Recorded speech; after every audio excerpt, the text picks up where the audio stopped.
পার্লারে গেছিলে না তুমি আর মিঠিদি? হ্যাঁ হ্যাঁ, আমাকে সেদিনকে বলেছিল তুমি বাড়িতে আসবি আমার। কিন্তু দেখো আমাদের এটা কি সম্পর্ক আমি বলতে পারছি না, বলতে তারা কি সম্পর্ক ছিল, আমি নিশ্চয়ই করার জন্য এসেছিল। তো তোমাদেরকে আমি সব কিছু প্রমাণ সহ আমি এখন উত্তর দেবো। আমি ভিডিওটা স্টার্ট করার আগে আমি কোনো ইন্ট্রো কিচ্ছু দিচ্ছি না। স্টার্ট করার আগে প্রথমেই আমি দিচ্ছি কিছু স্ক্রিনশট, তোমরা এগুলো দেখো, তারপর আমি ভয়েস রেকর্ড দিচ্ছি সেটা শোনো, তারপর আমি আরো কথা তো বলছি। তো দেখো, একের পর এক রমণীর হাত ধরে ভালোই স্টোরি লাগিয়েছেন বাবু নিজেরাই। দেখো প্রত্যেকটা মেয়ে আলাদা। আর এই যে তার মার এত বড় মুখের কথা যে আমি দেখে শুনে ছেলের বিয়ে দিয়েছি, তোমার ছেলে প্রেম করেই বিয়ে করেছে, এই তার প্রমাণ দিয়ে দিলাম, দেখে নাও। স্ক্রিনশটগুলো প্রথমত দেখে নিলে যে বাবুর চরিত্র এমন কিছু ভালো ছিল না যে সে আমার নামে একটা মিথ্যা কথা বলেছে। হ্যাঁ মিথ্যা বলছে তার কারণ হয়তো রেকর্ডিংটা সত্যি, বাট ওটা পুরোটা সত্যি না। আমি কোথাও যাইনি, না কারোর সঙ্গে রাত কাটিয়েছি, না কোথাও ঘুরতে গেছি। ওই রেকর্ডিং এর মধ্যে আমার পিসিও বারবার বলছে আমার বাড়ি ছিল, আমার বাড়ি ছিল। আমি অ্যাকচুয়ালি আমার দিদি বাড়ি থেকে এসে আমার পিসির বাড়িতেই ছিলাম। আর আমার পিসি বাড়ি হ্যাবক কিছু দূরে না, আমাদের বাড়ির থেকে 4-5টা দূরে, মানে রাস্তা দিয়ে বেরিয়ে একটা গলি পড়ে, গলি 2-3টা বাড়ির পরে আমার পিসির বাড়ি, আমি ওখানেই ছিলাম। তারপর তোমাদেরকে কিছু রেকর্ডিং শোনাবো, তারপর আমি সব কিছুর ক্লারিফিকেশন দেবো যে কি থেকে কি স্টার্ট হয়েছে, কার দোষ কার গুণ, তোমরা বিচার করে নিও নিজে থেকে। আমাকে অনেকে আবার কথা শোনাচ্ছ, বাট আমার অ্যাকচুয়ালি কোনো দোষ নেই, তোমরা নিজেরাই শোনো। রেকর্ডিং স্টার্ট করছি। প্রথমে একটা মেয়ের রেকর্ডিং আছে, সেটা শুনে নাও নিজেদের কান দিয়ে তোমরা। পাঠানো যায় না। আরে না গো, বুঝতে পারছো না। ও প্রথমে ভিডিওটা রেকর্ডিংটা পুরোটা শোনানোর আগে আমি বলে দিই ব্যাপারটা কি নিয়ে কথা হচ্ছে। আমি বাড়িতে বসেছিলাম, একটা মেয়ে আমাকে ওয়ান টাইম ভিউ করে একটা ভিডিও, মানে স্ক্রিন রেকর্ডিং, ভিডিও কলে স্ক্রিন রেকর্ডিং পাঠায়। স্ক্রিন রেকর্ডিং এর মধ্যে ছিল এই তোমাদের প্রিয় মিঠি দিদিভাইয়ের যে দাদা, আমার এক্স হাজবেন্ড, তিনি একটা মেয়ের সাথে খুব মনের আনন্দে কম্বল মুড়ি দিয়ে কথা বলছে। সেখানে ওই ভিডিও কলের মধ্যে ইঙ্গিত দিচ্ছে, একে অপরকে চুমু দিচ্ছে আর চোখ মারামারি করছে, ভেঙাচ্ছে, এরম ইশারা এরম করে কাছে ডাকাডাকি হচ্ছে। তো সেই ভিডিওটা আমাকে ওয়ান টাইম করেই পাঠানো হয়। আমার হাতের কাছে অন্য কোনো ফোন ছিল না, তখন আমি আইফোনও কিনিনি। তো সেই রেকর্ডিং এর প্রমাণটা তো নেই, তবে সেই মেয়েটার সঙ্গে আমার ফোনে কথা হয়েছে, সেই কিছু রেকর্ডিং আছে, সেটা তোমরা শুনে নাও। সেটা আমি পুরোটা শোনাচ্ছি, এই বিষয়টাকে বলে দিলাম। তুমি দাও আমার ভিডিওটা দেখো। তুমি আমাকে বলেছিলে ওয়ান টাইম করেই ভিডিওটা যেন আমি তোমাকে পাঠাই।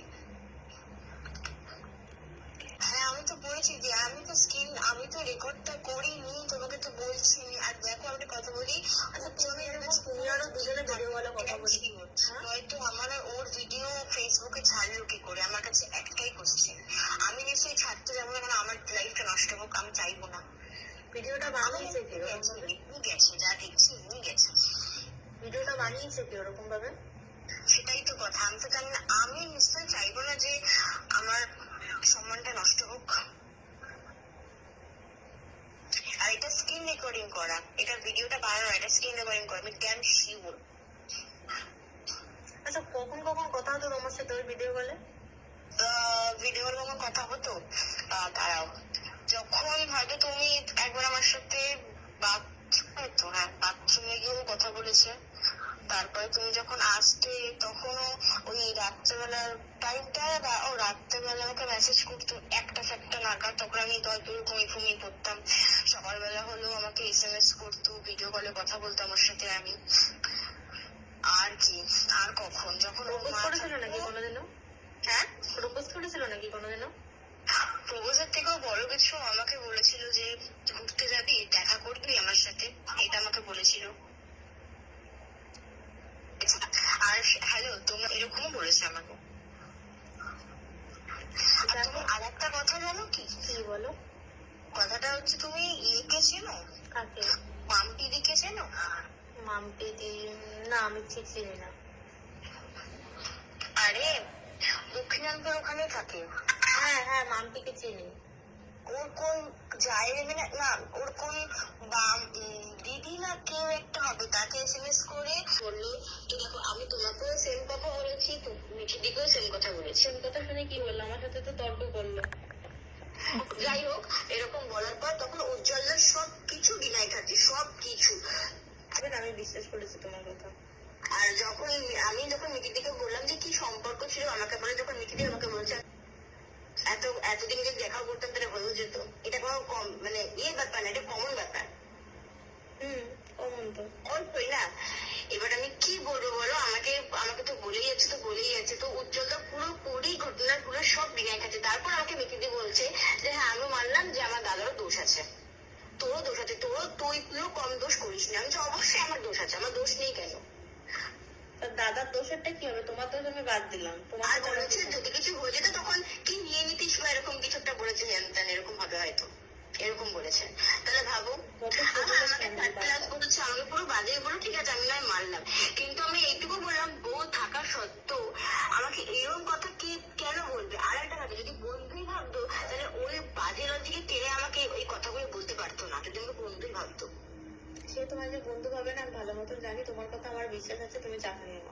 আমাকে মিথ্যে দিয়ে এটাও বলে যে তুই যেটা করছিস সেটা ঠিক করছিস। আরে কিছু হবে না, তুমি বেকার টেনশন নিচ্ছ, যদি কিছু হয় দাদা সম্মানই যাবে, কারণ আমি তো রয়েছি সাথে। কি বলবো তোমাকে বল, আমি রয়েছি তো, টেনশনের কোনো ব্যাপার না। আমি তোমাকে বিশ্বাস করে সব বলছি। আমি আরে না, আমি আছি। আমি চুপ কর না, একটু বলতে দে না, সিরিয়াস কথা হচ্ছে, আর কি মারছিস? বিশ্বাস করো, আমি যেভাবে বললো না, তুমি বিশ্বাস করো, আমি না যেভাবে ডিনাই খাচ্ছিল উজ্জ্বল, আরে আমার সাথে ডিনাই খায়, তোমায় আমি কি বলবো? চিকেন বউ, ওটা হয়তো ইয়ার্কি মেরেও বলতে পারে। হ্যাঁ এটা আমি মিঠি দিয়ে আমাকে বলছি যে ঘর ভাঙার কথা, আমরা তো আমি নাকি এটা বলেছিলাম। ঠিক আছে, ও যখন সব ডিনাই খেয়েছে, সবকিছু করেছে, তাহলে আমি অবশ্যই ডিনাই খাবো। তাহলে আমিও বলবো যে না এরকম কিছু হয় না, ওটা সব ইয়ার্কি ছিল, হ্যাঁ কি না? একটা ছেলে হয়ে ডিনাই করছে, কিন্তু মিঠিদি তো আমাকে 3 নম্বরের মেয়ে বললো, ঠিক আছে আমি এটাও মানলাম, কিন্তু কি করে? কি বলেছে তোমার 3 নম্বরের মেয়ে? কি মুখ দিয়ে?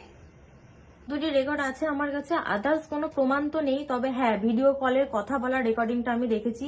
এখান থেকে আমাদের ঝামেলা শুরু হয়। আমি যখন তার মা আর বোনকে জানাই, এই রেকর্ডিং গুলো পাঠাই যে এরম এরম ব্যাপার, আমাকে খালি ওর বোন একটাই কথা বললে, মেয়েটা ভালো না, মেয়েটা ভালো না, মানে ওর দাদা পুরোপুরি ধোয়া তুলসী পাতা। ঝামেলা ওখান থেকে স্টার্টিং হওয়ার পর যে চুপ ছিল তা না, ও পার্টির লোকজন ওরা ডেকে এনে ঝামেলার সৃষ্টি করেছে। ডিভোর্সের জন্য আমি ওই মুহূর্তে কিছু বলিনি, ওরাই বলতো হয় বাড়ি আসো নয় ডিভোর্স দিয়ে দাও, কিন্তু আমার মাথা ওই টাইমে এত পরিমাণে খারাপ ছিল, আমি বলতাম যে আমি এখন কিছুদিন বাড়ি থাকবো, আমার যতদিন না মাথা ঠান্ডা হবে আমি বাড়ি যাবো না। আমি ওকে বলতাম না যে আমি কোনো দিন যাবো না, ওরা নিজেরাই চাইতো এরকম। আর ওই ঝামেলাটা যে বলছে আমি সারাদিন বা সারা রাত অন্য ছেলের সঙ্গে ঘুরেছি, আমি ওরকম সারা রাত বাড়ির বাইরে থাকি না। আমি তোমার বাড়ির মা বোনেদের মতন একদমই নই, আমি কোনোদিন মা বোন তুলে কারোর কিছু বলি না, আমি আজকে বলছি। এইবার আমি রাতের ঝামেলাতে আসি, যখন আমাদের ঝগড়া ঝামেলা হতো, এরকম একবার না 2 থেকে 3 বারের ওপরে এরকম হয়েছে, আমার সঙ্গে ঝামেলা হয়েছে। ওমায় লাথি মেরে খাটের থেকে নামিয়ে দিয়েছে, এরকম লাথি মেরে বলছে দূরও দূরও আমার খাটের থেকে নাম, আমার খাটের থেকে নাম। যেহেতু আমার বাবা খাট দেয়নি আমাকে, এসব সোনারই ছিল, তো আমি নিচে এসে শুয়েও পড়তাম।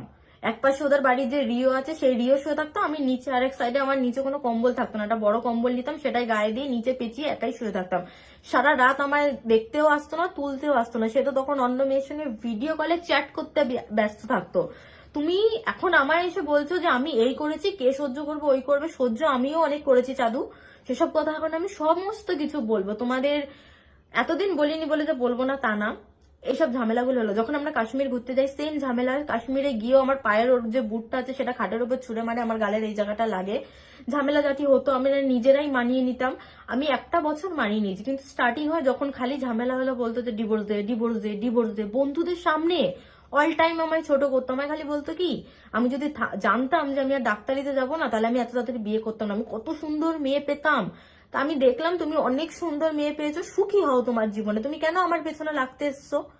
বন্ধুদের সামনে সব সময় কথা বলতো, ছোট করতো, অপমান করতো, আর এটা বাড়ির লোক খুব ভালো মতন সায় দিত, আমায় কখনো কোনো সম্মান দিয়ে কথা বলতো না, তুই তুকারি যা নয় তা বলতো লোকের সামনে। এমনকি ওদের বাড়িতে যে আসে ওদের দয়াল বাবা, তিনিও এই সময় বলতো যে বৌমা এই কাঠগুলো থেকে পেরেকগুলো ছাড়িয়ে দাও, এই করে দাও, ওই করে দাও। আর খালি বলতো কেন করবি না, আমার মা করতে পারে, এইখানে এই পাড়ার মহিলারা সব মাঠে চলে যায় কাজ করতে, তুই কেন পারবি না? তো আমি স্বামী স্ত্রীর ঝামেলার মধ্যে আসছি, মা বোনের ঝামেলা আমি কোনোদিন তুলিনি যে চলো ঠিক আছে, ওর বোন আমার সঙ্গে প্রথম প্রথম কোনো খারাপ ব্যবহার করেনি, কিন্তু লাস্ট টাইমেও ছাড়েনি।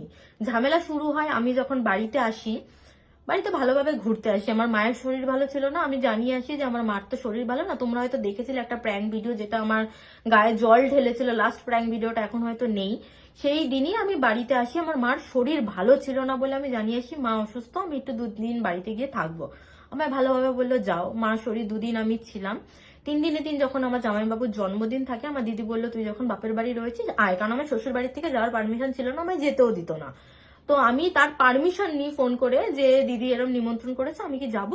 তখন আমায় বললো যে হ্যাঁ যাবি, তাহলে যা। গেছি, ওই রাতটা ছিলাম, পরের দিন সকালবেলা ফোন করে বাড়ি আয়, এখনই বাড়ি আয়। আমি বললাম খুব রোদ্দুর, আমি বিকেলে যাই। ও বললো না, তোর ভিডিও করতে হবে, কোনো হুঁশ নেই তোর, এই নেই সেই নেই। ও সে ফোনটা কাটলো, তার বোন সাথে সাথে ফোন করে গরম দিল, তোমার কোনো হুঁশতাল নেই, আমি জানি তুমি কালকেই বাড়ি আসবা, এখনো বাড়ি আসোনি, তোমার কোনো হুঁশজ্ঞান নেই যে ভিডিও বানাতে হয়, এই করতে হয়। সে ফোনটা কাটলো, আমি কোনো একটা উত্তর দিইনি তখনও।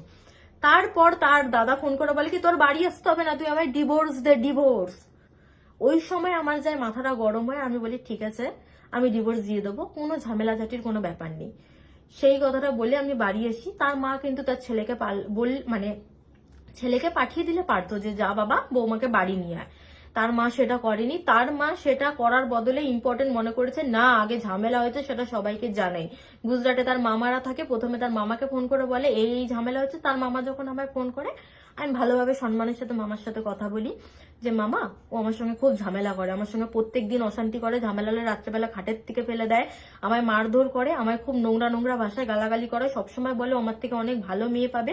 আমি সেই বাড়িতে কি করে যাই? আমি কি কুকুর নাকি যে তিনজন মিলে সেই বাড়ি থেকে তাড়াবে, আমি আবার একা একা সেখান দিয়ে চলে যাব? তো এই ঝামেলার পরে সে আবার ফোন করে আসবি না তো আমার সংসার, আসবি না তো? আমি রাগের মাথায় বলি যে না আমি যাব না। বললো ঠিক আছে তাই রাখ, তুই ডিভোর্স পেপার পাঠিয়ে দিস। আমি রাজি হই। তো তারপরে এক সপ্তাহ ওপরে হয়ে গেছে, তাদের কোনো হোশ জ্ঞান নেই, নিজেরা নিজেরা বেশ দিব্যি ভিডিও বানাচ্ছিল। এখন পয়েন্ট হচ্ছে এটা, তোমরা যখন নিজেরা নিজেরা ভিডিওটা বানাতেই পারবা, তাহলে ওই একটা দিন জাস্ট কিছু ঘন্টার জন্য তোমাদের কি এমন অসুবিধা হয়ে গেছিল যে আমি একটু দিদি বাড়িতে ছিলাম। বাড়ি আসি, তার মা পাঠায় না। এক সপ্তাহ পর হঠাৎ একদিন আসে, যখন দেখে না অনেক দূর ব্যাপার এগিয়ে যাচ্ছে, আমি কোনো কন্ট্যাক্টই রাখছি না, তারপর সে আমায় নিতে আসে তার একটা বন্ধুকে নিয়ে। বললো চল চল অনেক হয়েছে বাড়ি চল, যা হয়েছে হয়েছে বাড়ি চল। আমার রাগ ছিল, অনেক রাগ তখন, আরো আগের তো ঝামেলা ছিলই। আমি তখন বলি যে না আমি যাব না। আমায় 2 থেকে 3 বার জোর করে যাওয়ার জন্য, এর বেশি না। আমি বলি যে না আমি ফাইনাল ডিসিশন যাবো না। আমায় বলে আমি কিন্তু আর জীবনও নিতে আসতে পারবো না, এরম ভাবে।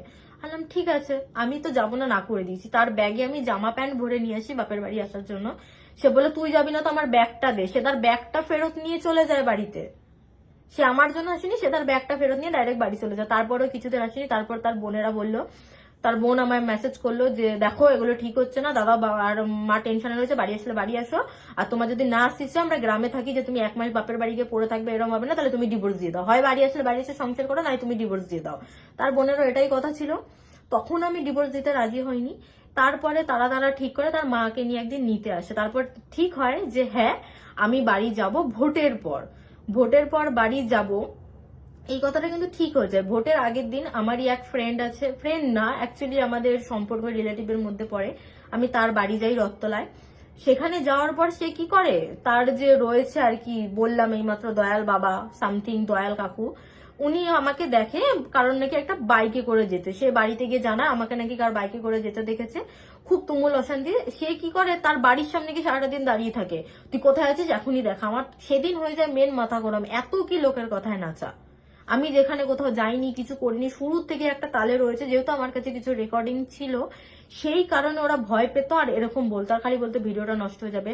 তার বোনের আরেকটা কথা ছিল, তার বোন বলতো কি দেখো ঝামেলা তো হয়, তুমি বাড়ি চলে এসো, দাদার সঙ্গে থাকতে ইচ্ছে না তুমি আমার সঙ্গে থাকো, কিন্তু এরকম করো না, সোশ্যাল মিডিয়ায় সবাই চেনে জানে, ঝামেলা জাটি হবে। তাদেরকে জন্য সোশ্যাল মিডিয়াটা অনেক ইম্পর্টেন্ট ছিল। আমি তখনও বলি যে না আমি যাব না, তো দাদা এরম করে ও কখনো শুধরাবে না। সে যখন অন্য মেয়ের সাথে কথা বলা স্টার্ট করে দিয়েছে, তার মধ্যে নোংরা নোংরা ভাষাগুলো তো তুমি শুনলেই। তারপরে তারা পার্টির লোক জানায়, পার্টির লোক নিয়ে 20-25 জন মতন লোক আমার বাড়িতে হুট করে চলে আসে। আমরা জানি বড়রা বড়রা কিছু একটা আলোচনা হবে, 20-25 জন লোক মিলে যখন আসে, আমি তো অবাক যে ছোট থেকে বড় সবাই চলে এসে, এরকম একটা কথায় এত লোক কি করে আসে। তখন তারা আসে, আসার পর ঝামেলা জাতি হয়। সেখানে ওই দামড়া এমন একটা কথা বলে দিয়েছে যে ওখানে বলার কিছু নেই। সে দামড়া তো মাতাল 1 নম্বরের, মদ খাবে, বিড়ি খাবে, সিগারেট খাবে, সব খাবে, কোনো বউ সে সহ্য করবে না। সারাদিন বাইরে বেরাবে, ঘুম থেকে উঠে সারাদিন ফ্রি ফায়ার গুতাবে, বাড়ি এসে বউ মারবে, বউর সঙ্গে অশান্তি করবে। আমি ওরম ছেলের সঙ্গে কি করে সারা জীবন থাকতে হবে? সবাই সহ্য করলে, যে সহ্য করতে পারে পারে, আমার সহ্য ক্ষমতা কম, আমি পারিনি। আমি মনে করেছি নিজেকে বাঁচানোটা বেটার ওর থেকে, কারণ এই মানুষ কখনো শুধরাবে না। সেই মানুষের কথা এবার বলি, অতগুলি লোকের সামনে একটাই কথা বলে, ও তো বিয়ের আগে থেকেই জানে আমি সিগারেট খাই, তাহলে আমি ওর কাছে যেতে গেলে কেন আমায় কাছে যেতে দেয় না। সেম এই মেয়েটাকেও বলেছে আমার বউ পারে না। এগুলো কি ধরনের, কোন ভদ্রসভ্য পরিবারের ছেলেরা এইসব কথাবার্তা বলে বেড়ায়? সে যে আমায় এত বলছে, আর ওই ভিডিও রেকর্ডিং এর মধ্যে আমার পিসি বারবার বলছে আমার বাড়ি ছিল, আমার বাড়ি ছিল।